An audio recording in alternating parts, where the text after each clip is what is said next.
There we are, another busy day of study. Yeah, just needed to sort of get this documented as well. Had a really interesting conversation today based on, I suppose, every so often you meet up with someone who's probably not on the same page as you, and I think that helps me really because it kind of gives me the opportunity to speak to someone and see what they're thinking, and based on what I'm thinking, and so on and so on. I had somebody with me today, and I was just talking to them about generally. I'm really grateful that I get the chance to, I go to work, but generally sometimes I can study. While in there, I've lot of quiet periods where I can get things down. I start listening to audio tapes and things like that. And I had a conversation with this particular guy who really wasn't he really wasn't into all this. He called it fluffy thinking, which is brilliant, really, because that then gave me plenty of opportunity to think about where we are in terms of what I don't know, as a community, as a group, as a set of people who kind of um, think things differently, as what this whole page is about. But he really wasn't on the page, and I thought, okay.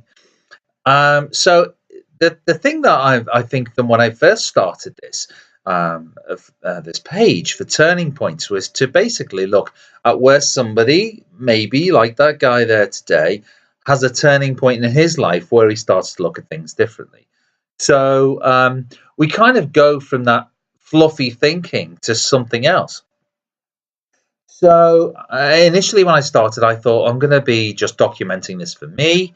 Now I'm sort of into the idea, I'm shifting over to this idea of sharing, because when you think about the ego is all about separateness, and it's all about saying, I have this information and I'm going to keep it to myself, and it'll be useful to me and me only.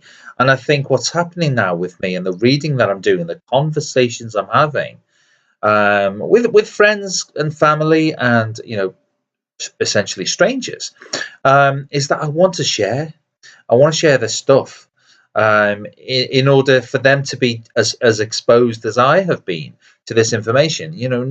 Even today, my sister sent me a link for and she's been reading about Leonardo da Vinci. Now, I wasn't exposed to that when I was at school, really, or it was probably something that I was, but I wasn't interested at the time. And this was a video by a guy called Michael Gelb on happiness, actually. And it seems that every day somebody's bringing out a happiness book, so it kind of it sung to me straight away. But there was Michael Gelb talking about how to think like Leonardo da Vinci, and he came up with these seven principles. And for me, really interesting the way that we've come from this fluffy thinking idea to maybe a point where we're thinking about Leonardo da Vinci and how and all of the contributions he made. I was also listening to a lady called Marianne Williamson today, and she was talking about how, if you're at a dinner party or if you're in a conversation with people and they are saying that you are, all this happy thinking, all these happy thoughts, all these unrealistic ideas of we can feed the world, we can heal the world, we can, there's enough money to go around, or there's enough jobs for everyone, or whatever, then that's a kind of a naive way of thinking. And she suggested that if you ever get anybody like that, or you get into that conversation, your response could be along the lines of, well, if we carry on the way that we're going, if we carry on the way where we have 17,000 children dying of a day, every day, we have starvation across Somalia or Africa, we have 6% of the richest people controlling the world's wealth, then, for us to go another 50 years in that same way is naive.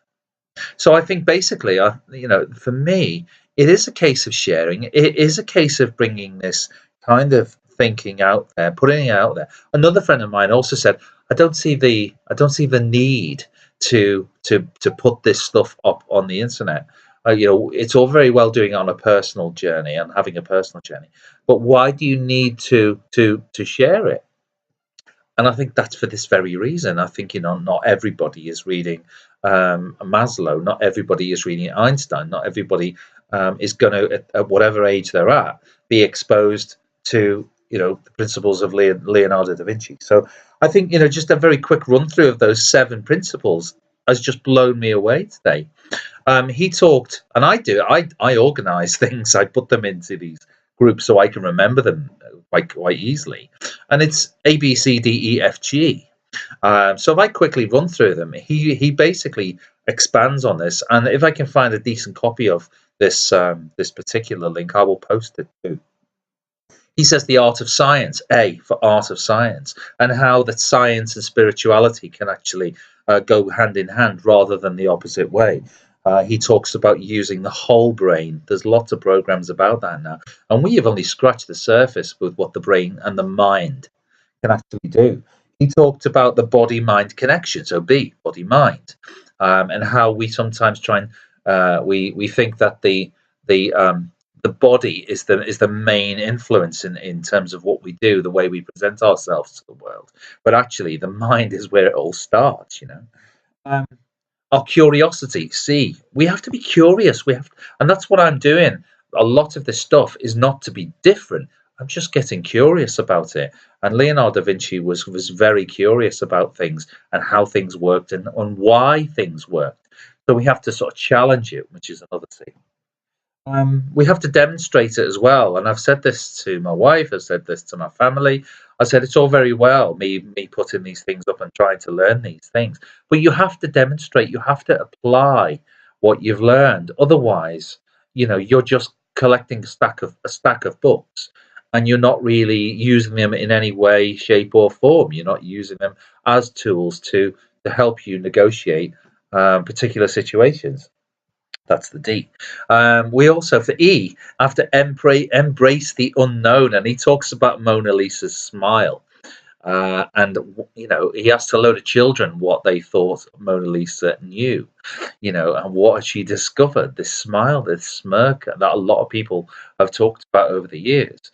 So the children came up with all sorts of wonderfully imaginative ideas as to what she has discovered. Whereas you talk to an adult and they say, "Oh, she's obviously got a problem with her mouth or some kind of palsy in her mouth." So it's about being childlike again, unlearning everything. The F is for the 5 senses, and he talked about that. He says, we've got these senses. We look, but we don't see. We listen.